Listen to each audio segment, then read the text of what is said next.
ஒரு அழகான கிராமத்தில் ஒரு வயதான அப்பா வாழ்ந்து கொண்டிருந்தார். அவருக்கு 4 மகன்கள். ஆனால் அவர்கள் ஒருபோதும் ஒற்றுமையாக இருந்ததில்லை.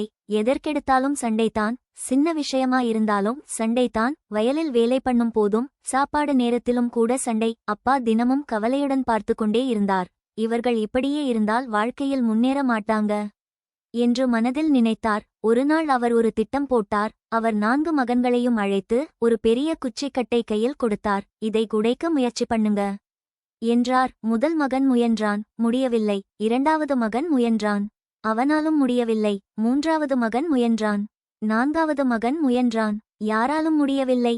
அவர்கள் அனைவரும் ஆச்சரியப்பட்டு, அப்பா, இது ரொம்ப கடினமாயிருக்கு என்றார்கள். அப்பா சிரித்தார். அவர் அந்த கட்டை அவிழ்த்துவிட்டு ஒவ்வொரு குச்சியையும் ஒவ்வொருவரிடம் தனித்தனியாக கொடுத்தார். இப்போ உடைக்க முயற்சி பண்ணுங்க என்றார். இந்த முறை 4 மகன்களும் சடாக் சடாக் என்று எல்லா குச்சிகளும் சில வினாடிகளில் உடைந்து போய்விட்டது.